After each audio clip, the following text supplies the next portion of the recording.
तो जिस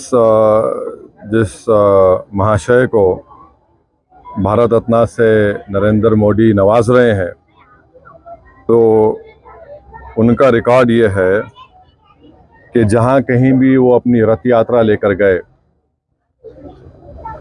23 सितंबर से 5 नवंबर 1990 में, और जो जनरेशन जी जिसको कहते हैं, उन नौजवानों के लिए बता रहा हूं कि उस वक्त लाल कृष्ण आडवाणी रथ यात्रा लेकर निकले थे बाबरी मस्जिद को तोड़ने के लिए। तो ये रथ यात्रा गई 23 सितंबर से 5 नवंबर 1990 तक। अहमदाबाद से शुरू हुआ, हरिद्वार, बिजनौर, पालनपुर, मुरादाबाद, रामपुर, धनेरा, बदायूं, अलीगढ़, मथुरा, आगरा, कानपुर, भरूच, लखनऊ, इलाहाबाद, सूरत, जौनपुर, फैज़ाबाद, वडोदरा, बाशी, वाराणसी, वायरू, रांची, पटना, मुंबई, गोधरा, हैदराबाद, जयपुर, दाहोद, बिदर, कोलार, जोधपुर, बेंगलुरु, देवानगिरी, मीरठ, रामानगरम, चन्नापटना, गाजियाबाद। तो उसमें जहां कहीं भी ये इनकी रथ यात्रा गई, बेंगलुरु, कोलार, चन्नापटना में 30 लोगों की मौत हुई फसादात में। देवानगिरी में 1, रामानगरम में 2 नवंबर को 2 लोगों की मौत हुई। बिदर में 7 लोगों की मौत हुई अक्टूबर 5। हैदराबाद में उस वक्त बदतरीन फसाद हुआ हिंदू मुसलमानों का, 30 लोगों की मौत हुई। फिर भारूच में गुजरात में 1 शख्स की मौत हुई 2 नवंबर को। सोमनाथ में से शुरू किए थे ये।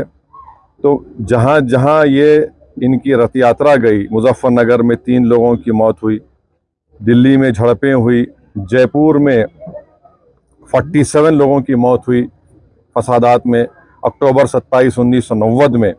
अलीगढ़ में 3, बिजनौर में तो 58 लोगों की मौत हुई, मीरठ में 7 लोगों की 3 नवंबर को मौत हुई। तो जहां कहीं भी लाल कृष्ण आडवाणी की रथ यात्रा गई, वहां पर इन तमाम मुकामात पर हिंदू मुसलमान फसाद हुआ, इंसानियत की मौत हुई। और अफसोस की बात यह है कि नरेंद्र मोदी की हुकूमत उनको इस मुल्क का सबसे बड़ा सिविलियन अवार्ड भारत रत्न से नवाज रहे हैं। इससे देश को क्या पैगाम दे रहे हैं? क्या हम देश में ऐसे लोगों को सबसे बड़ा सिविलियन अवार्ड देकर हम क्या पैगाम दे रहे हैं? हम ये पैगाम दे रहे हैं कि हम एकजहती कायम करेंगे हिंदू मुसलमानों में। आप बताइए नरेंद्र मोदी की हुकूमत क्या पैगाम दे रही है? और इससे बढ़कर लाल कृष्ण आडवाणी जब पाकिस्तान गए थे, तो मोहम्मद अली जिन्ना की खबर पर जाकर उन्होंने जिन्ना की तारीफ में कलिमात लिखे थे। और यही आरएसएस, बीजेपी, विश्व हिंदू परिषद, बजरंग दल आए दिन भारत के गयूर मुसलमानों को बोलते हैं पाकिस्तान चले जाओ, पाकिस्तान चले जाओ। अरे कम से कम तुम अवार्ड देने से पहले ये तो देख लेते कि ठीक है, इतने लोग मरे, तुम भूल गए, इतने लोगों की मौतें हुई, बच्चे यतीम हुए, हमारी बहनें चाहे हिंदू हो मुसलमान हो बेवा हो गई, कई घर उजड़ गए। जो शख्स पाकिस्तान जाकर मोहम्मद अली जिन्ना जो इस मुल्क की पार्टीशन का जिम्मेदार है, आप उसकी तारीफ में कलिमात लिखता है। नरेंद्र मोदी तो आडवाणी की किताब को कौन सी किताब लिखी गई थी जब जिन्ना के ऊपर जसवंत सिंह साहब लिखे थे, उस किताब को बैन लगा दिया था क्योंकि वो उसमें जिक्र था।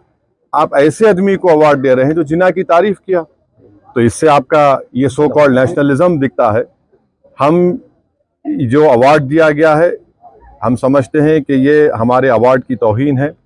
इससे पहले बहुत बड़े बड़े लोगों को ये अवार्ड दिया गया था, मगर जो शख्स रथ यात्रा के जरिए जहां जहां रथ यात्रा गई वहां पर फसाद हुआ, जिस शख्स की मौजूदगी में बाबरी मस्जिद की शहादत हुई, ये अलग बात है कि कोर्ट ने किसी को खाती नहीं पाया, यह भी एक बड़ा मजाक है, और उसकी अपील नहीं की गई। तो हम इसको नामुनासिब समझते हैं, गलत समझते हैं, और हम समझते हैं कि भारत रत्न के रुतबे में कमी आ रही है इस तरह के नरेंद्र मोदी की हुकूमत फैसले जो कर रही है।